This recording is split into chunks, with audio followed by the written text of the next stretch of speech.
Hey folks, good afternoon. This is Donnie. Um, I'm out and about, finally. I've had a pretty rough month and a half. And I'll explain to you guys what had happened real quick, and then I'm going to let you guys join me. I've got to change a memory card out. I got a camera that's not working. I can't figure out why it's not working. The last 4 days I've been able to get out and outside of the house. I've been stuck. I was bedridden for 4 days. On the fourth day, excuse me, I was finally able to get in to see the doctor. My appointment wasn't until the um, 12th of September. And the issue with my blood pressure was progressing really, really bad. It got to where if I, as long as I remained seated and I didn't get up and walk around, as long as I stayed seated, my upper number, my blood pressure, it wasn't both numbers, it was just the upper one. In a sitting position, it would stay in the 140 range. If I stood up and started moving around, it would get up um, to the 160s, 170s. It would get really high. Then, after about 5 or 6 days of that, it was getting worse daily. And then it got to where I had to remain laying down.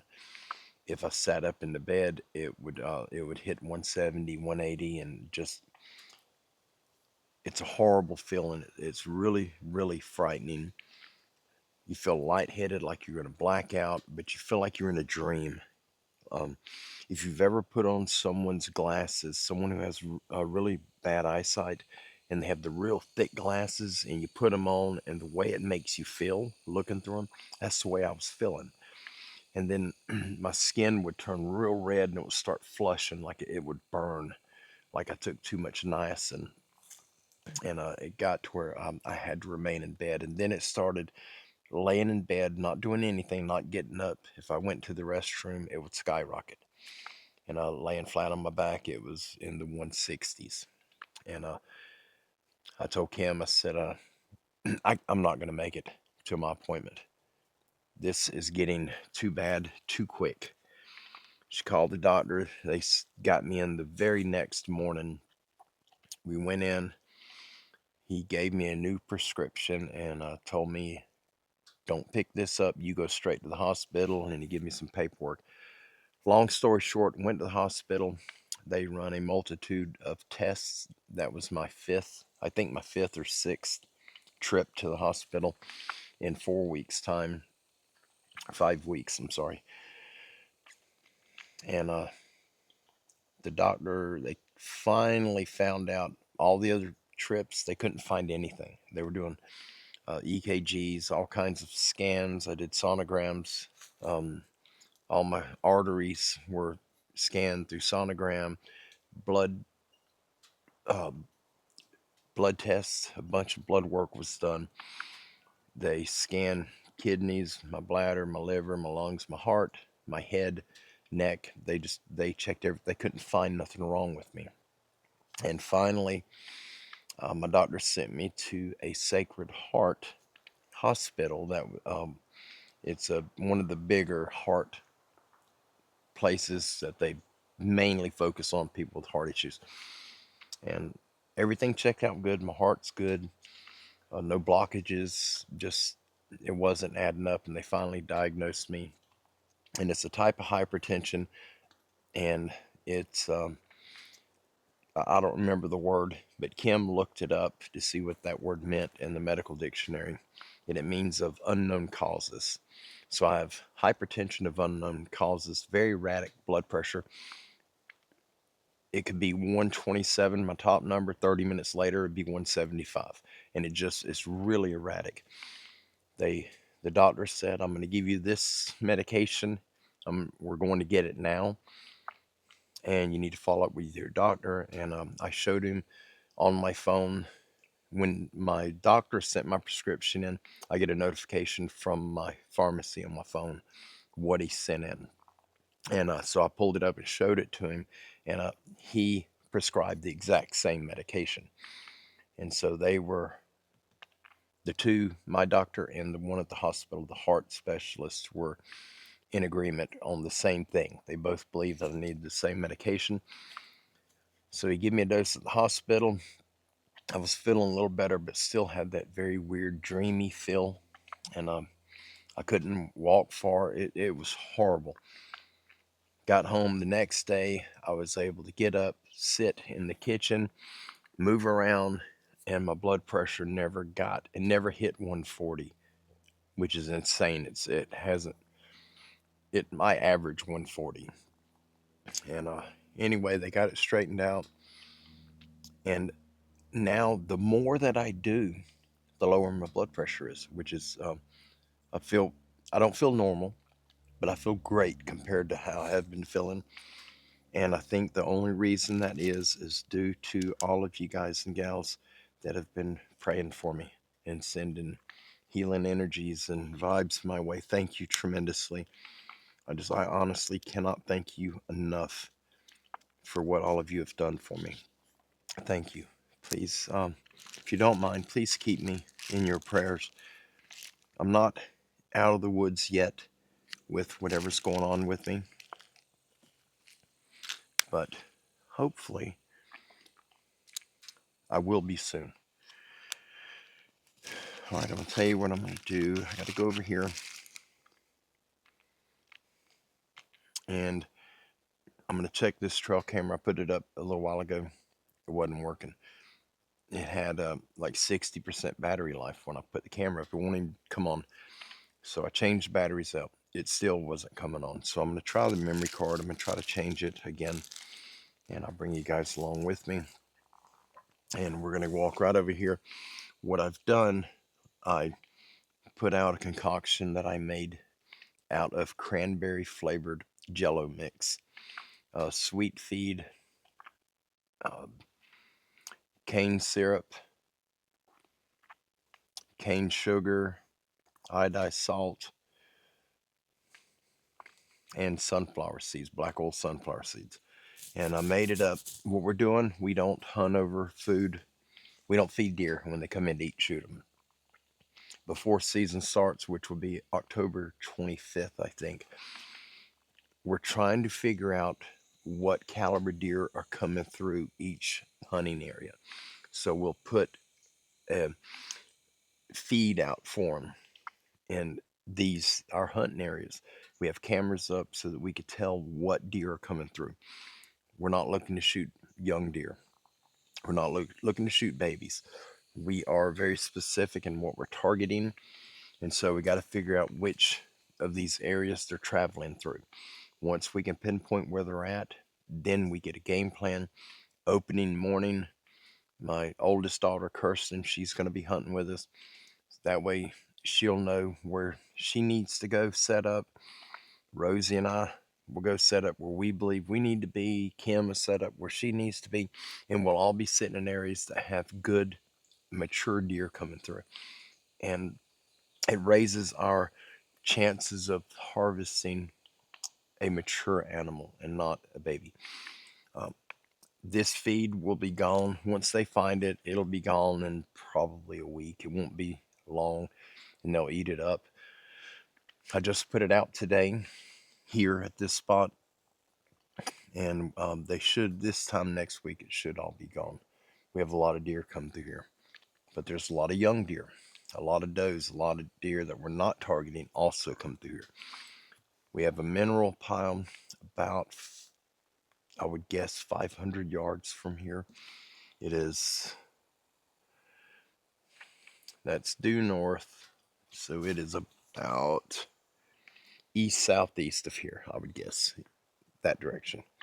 Somewhere around 500, 550 yards is quite a ways away. And that's where we actually put minerals and feed out for them. And we do not hunt that area. There's no tree stands there. There's no ground blinds. There's nothing. No one's allowed to hunt right there. That's a safe zone, so these animals can come in, they get the minerals that they need, the vitamins, and those things that are necessary for life. We keep them out over there for them year round. That way they have access to it. These does give birth to fawns, and the fawns nurse on them, and we get a lot of twins born here. So mama has two babies nursing on her, and they absolutely deplete the mother of all of her nutrients.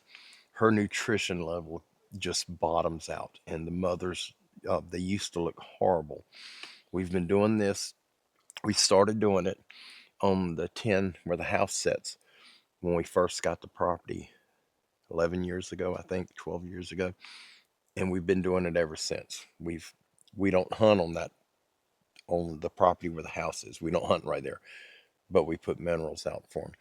And they go there regularly. They got a trail beat out where they're coming in through there, but we leave it alone. The only time we go in there is when we go to add more minerals to it, just to keep it going so that they have a steady supply of what they need to produce more milk to feed their babies. Anyway, let me get the camera. I'm blabbing. And we'll get over here. I'm going to change this card out and see if this little bitty 8 gigabyte card is going to help. All these are cases, and most of them are card adapters, but I think I've got 4 mini cards in here. That's what this camera uses. I just hope one of them's good. That camera can't handle a real big card. I think 32 gig is the biggest card it'll handle. And I got a 64 and a 128 and another 64 and a 2 gig. So gotta try something. My hunting stand is right here on this tree. It's up there. It was 23 foot up. I'm not going to climb it right now.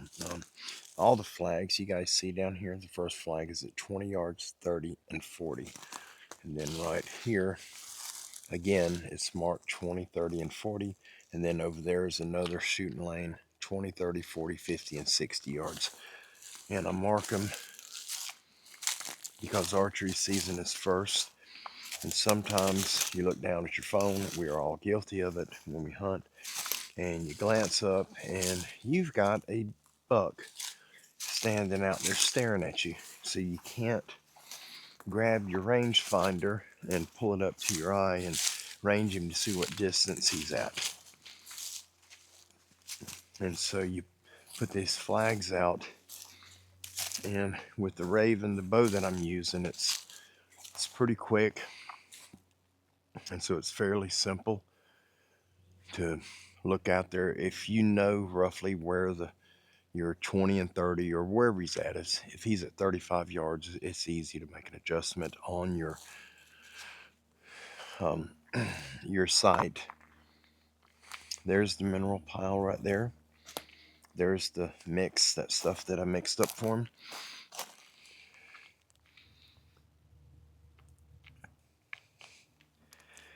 It's really sweet, really salty, really bitter, really everything else, but it's what they like. You can see the pink ribbon way over there. Here's one right here. That's the shooting lane right here too. And then one way back there, and then way down there. That last one down there, 60 yards from the stand. There's the old ground blind. The snow collapsed it.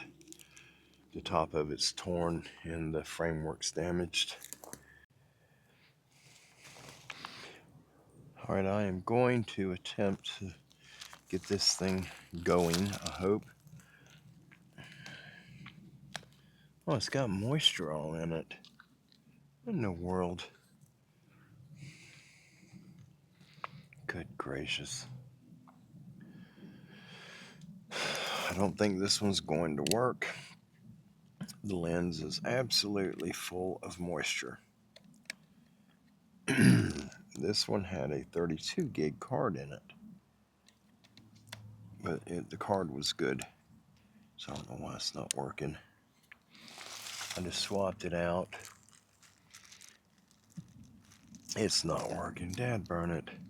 And this is the Woe Sports Mini camera from my friends at Woe Sports.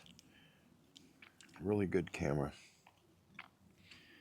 This is one that I'd gotten many years ago. This was before I started doing reviews on YouTube. It was sent to me, so I tested it out, and then I had to write a report for them and email it back to let them know what I thought about it. All right, what I'm going to do, I've got a camera way back there. It's one Kim gave me for Christmas.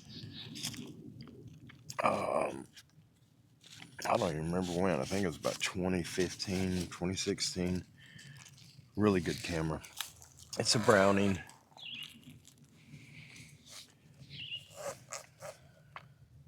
And it's not as good as a lot of these other cameras that are on the market, but I like it. It's got a good detection range, so I don't worry about, missing animals. I'm going to walk over there and get it, and then we'll bring it back, and I'm going to put it right on this tree, I think, because I really want to get whatever's coming in.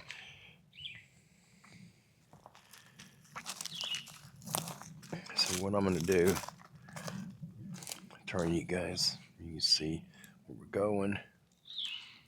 That Browning's back there. So I'm going to go there and get it, and I'm going to bring it up, and we're going to put it over here. It's got I think a 60 or a 90 foot detection range. It's got a really long range on it. Let's grab this and move it a little closer. I'm not going to be in here long. Mornings, this area right here is fine, but the afternoons, I do not want to be here when it gets dark. I've had a lot of stuff happen over here with the high strangeness. This is the blind, this big blind right here. That's the one I was in, that night. Was pig hunting over here, because we have pigs. The creek's just behind you guys, about 60 yards. And these wild hogs were coming from the creek up in here. And so we want to get the wild pigs out of here.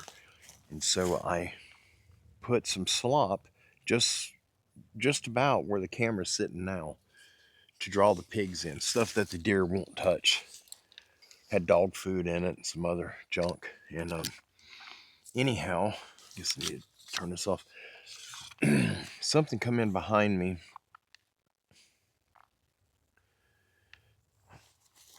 I could hear it walking, and it walked from behind that blind that direction, and it come right down the side, and it walked right in front of the blind, and it blacked the three windows out as it walked past, and it stopped somewhere over here in front of me. I don't know what it was, but whatever it was big enough that it completely blacked out the windows of that blind, and that was enough for me. I've seen enough. Don't want no part of that. Don't know what it was. Have an idea, I know, but I'm just guessing. I honestly don't know if that's truly what it was, but who knows? I'm trying to figure out. I want to put this camera where I can monitor that, kind of monitor this area. I think what I'm going to do, I think I'm going to move it back over here. Let me turn you guys. This, trying to keep you out of the sun so you guys aren't getting blinded. There's a lot of sun shining right in my face, but I want to watch that pile right there. Okay, I think that did it. Let me. All right, sorry. All right, I got my junk pile right here of that Jello mix. It's got 2 packs of cranberry Jello mix in it. You just mix it with hot water and corn syrup or cane syrup. Put you about a half a cup of cane syrup, mix it up real good and boil in hot water. Then you add your Jello packs to it. It was 2 3/4 cups of water is what I used. And once I added another half a cup to 3/4 cup of the cane syrup, it gave me the full 3 cups. And I mixed the gelatin with it and poured it all over the sweet feed in a coffee can with sunflower seeds. And I let it sit outside for about 5 or 6 hours in the sun with the lid on it. And then we brought it out here and I dumped it out. And we'll see what happens. I'm going to mount this right back here. I want to be able to see those 2 spots, but without bothering the deer, maybe.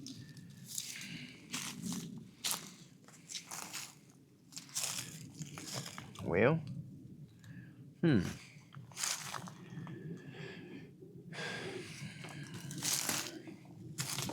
guess this tree right here would probably work. This would be the better one. Some of these briars down.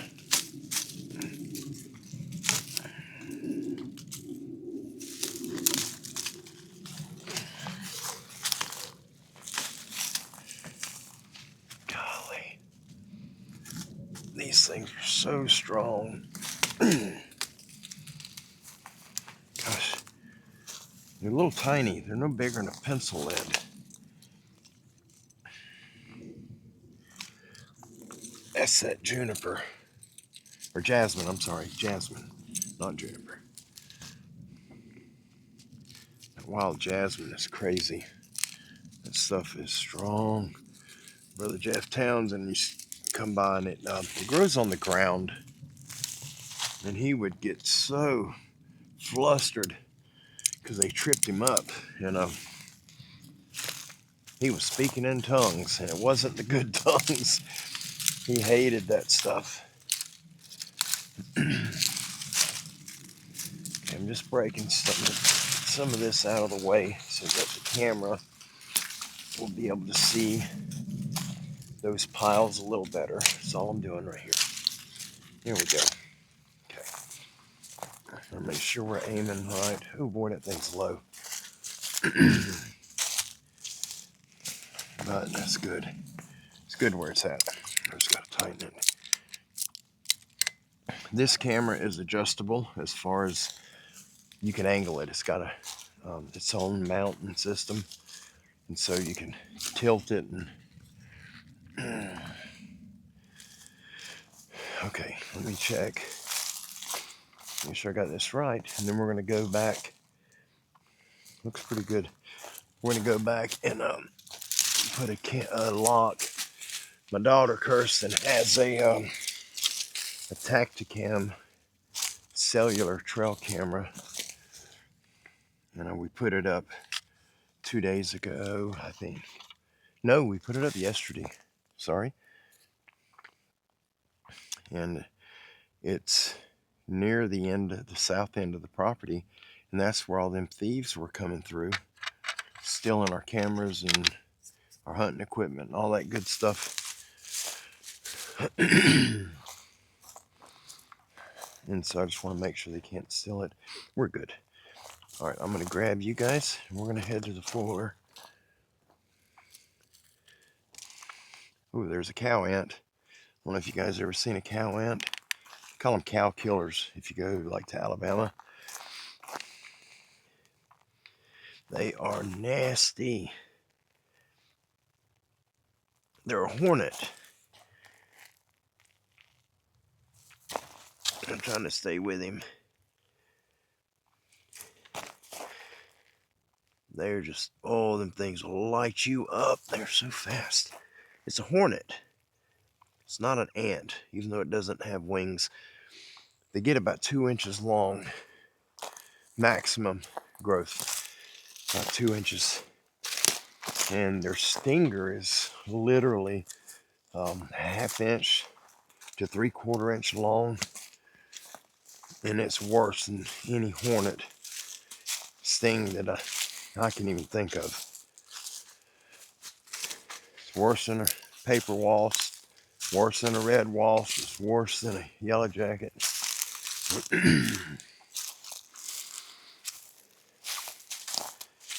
No cow ants. All right, you guys, we're gonna hop on board. You know, I think I'm just going to mount y'all right here. It's going to shake a little bit, and you guys can see where we're going. All right, that'll work. Okay.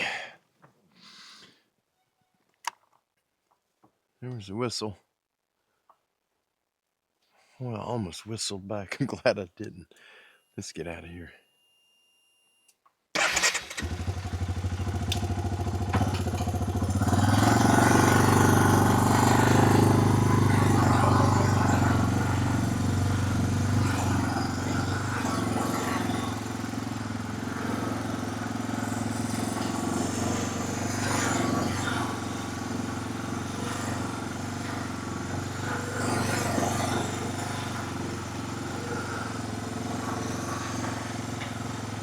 So pretty back here, but it's scary when it gets dark over here. This area straight in front of us, before I got sick, I cleared all of that with a tractor. And we got a tower stand set up back there. I don't know if you can see it, but anyway, there's a tower stand set up back there. That's the hunting area. We're going to be planting that. And with probably oats, some coker oats, and petriploid ryegrass, and maybe some type of legume. I don't know what we're going to put. Maybe Alaskan wilt peas or something. We're doing that for grazing. I really want to put something that will come back after winter, and if it dies off, I'd like to plant something that'll start coming back each year.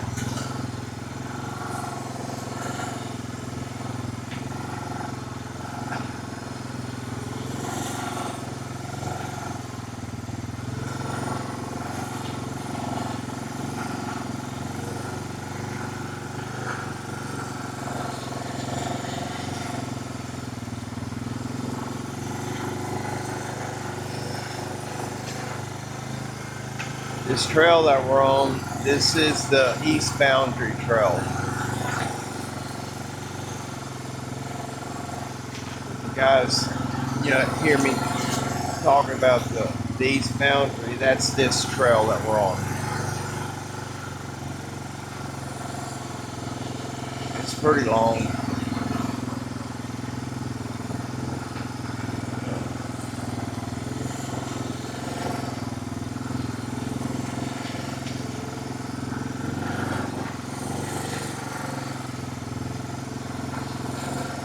Something got my shirt biting the tar out of me right now. I don't know what it is. We got a camera right here to my left. We got a camera sitting on a tree. This is a heavy deer crossing right here. You get a lot of different deer coming through this part of the property. But there's a lot of does that are coming through here with babies and a lot of young bucks. And Kim and I do not want anybody shooting these young bucks. We want them to grow where they can reach maturity. So we're not allowing anybody to hunt over here.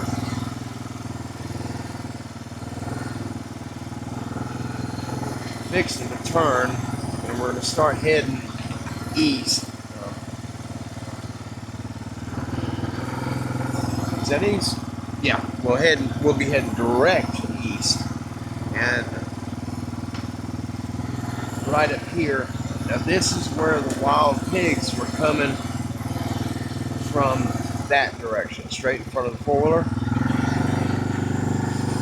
They were coming in back here and just rooting everything up. So we put a ground blind down here at the end of this straight run. We cleared this run for the pigs. But the only person that hunts this spot is me. Because I don't want anybody sitting here and they see one of these big pretty bucks come through and they shoot them. But some of these big bucks we have are very young. And we don't want them getting shot. beautiful animals, but they got a lot of potential if people let them grow and reach their maturity. They'll let them hit, 4 years old. They're fine animals. All right, right here we're going to get off this trail and we're going to go this way.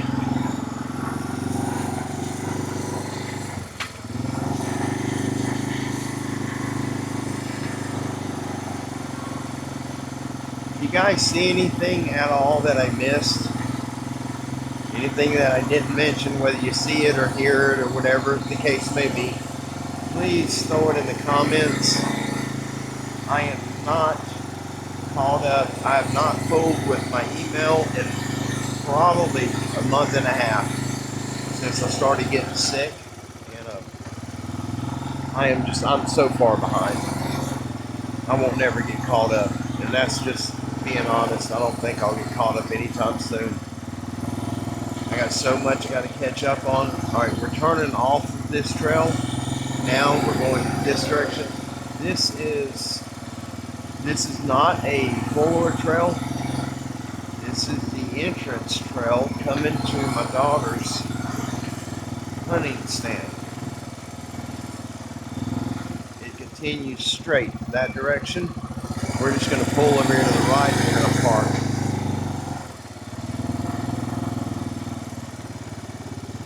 I'm going to turn around right here. Her ladder stand is right there in front of us. Little left of center. It's right there in the middle of the screen. It's up kind of high. That's her hunting stand. It's behind the pine limb. If you're interested, I don't know if you are or not. It's right there behind this pine limb. It's wrapped in burlap, so it's hard to see. All right, let me get turned around, and we're going to go over here and lock this camera.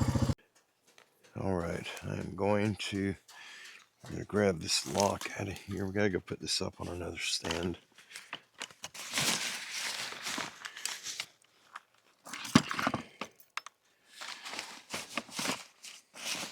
This is my daughter's trail camera. It is a cellular camera. But the thieves were coming through back here and they stole a lot of stuff from back this way too. We've had no trouble with any trespassers or poachers or anything since we busted those two guys. But that doesn't mean they're not gonna get on some type of drugs and be back. Let me get in front of here and let her know. Make sure she can see. And then I'm putting the lock. It's got a cable hole right here, and that's where I'm gonna. I think I'm gonna pull it through this side. That way nobody can get it off the tree. I want to make good and darn sure they don't steal our camera. This lock was actually on one of the cameras that them guys stole from me. You can see where they tried cutting it right here and all right here. They hit it with an axe. Right here they had bolt cutters on it and they couldn't cut it. And so they got a battery saw and they sawed the back of the camera to get it off. If they wouldn't have gotten that camera, they would have been had, because that camera that I got them is a high definition video trail camera.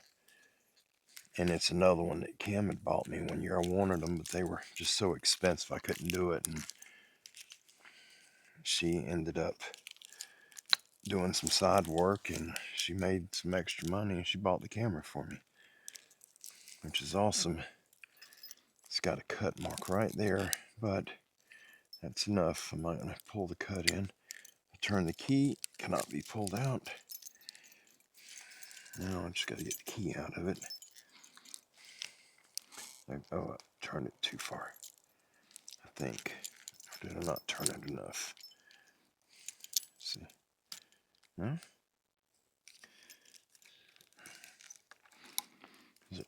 Oh, wait, it is locked. Yeah, okay, it's locked. There we go. Now just put this cable right down here. It's where it looks like a vine from a distance. Other than that spot that says cable, it kind of looks like a vine. Alright, I didn't hit it. I don't think. I messed the camera up. If you can see the hunting stand, it's right up there on that oddball looking pine, the big one in the back. We got to come back when Kirsten gets home, and one of us is going to sit there, the other one is going to come out here, and we got to mark yardage, 20 and 30 yards. We just got to do it so when she's in the stand, if a deer comes up and she's not paying attention, and the deer looks up and sees her and is wondering what she is, and then she notices the deer, you can't pick up your rangefinder and try to figure out the distance. So we put a marker at 20 yards and at 30, and we do it all around anywhere we got a shooting window. Stand by. All right, sorry, you guys. Phone call. We got a signal back here. We actually have there's a cell tower. I think it's that direction. It's way back there. And we seen the lights from it, and so we went down through there's trails all over out here, and we made our way over there. We finally got up to it, and it's a cell tower. It's in the middle of the woods. There's nothing there. It's just a fenced in area with this gigantic tower that's probably 100 foot wide at the base, and it's got like a 8 or 9 foot high fence around it, and it's just woods everywhere. So I put the drone up. We flew the drone over there, and I got it up at the 300 foot mark, and we just spun a circle and looked all around, and there's nothing out there. There's no houses, no structure. It's just forest, for good gracious, for miles.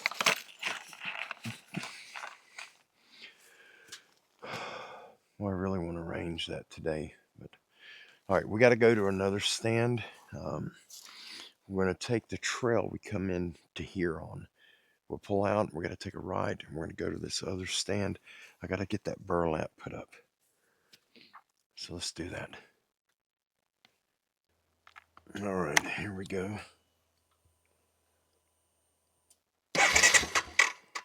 Uh-oh.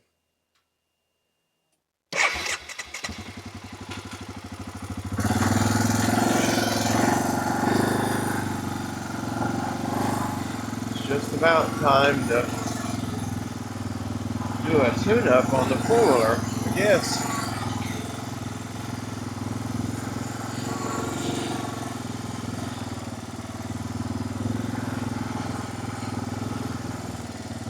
Gotta get my truck fixed before I get any parts for this thing.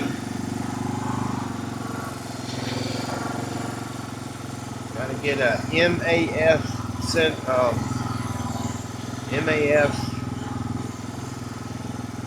mass airflow sensor. That's what it is. Mass airflow sensor. And there's something else I gotta get. I don't remember what it was.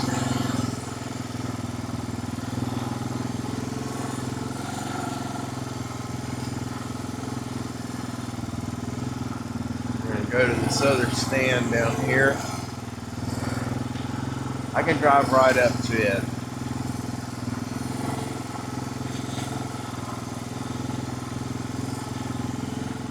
Get this burlap put around it. It's just right back here to the left.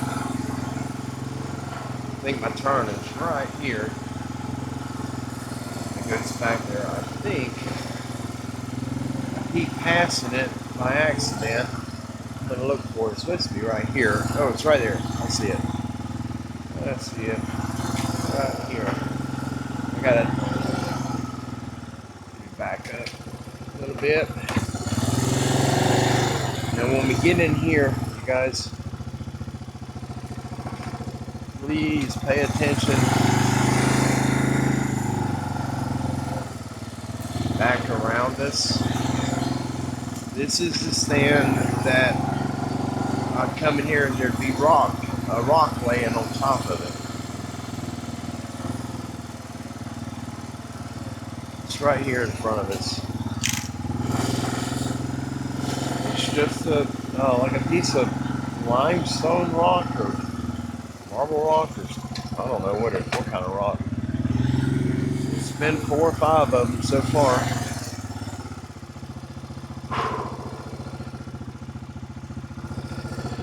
All right, let me shut this off. Ooh, I'm itching.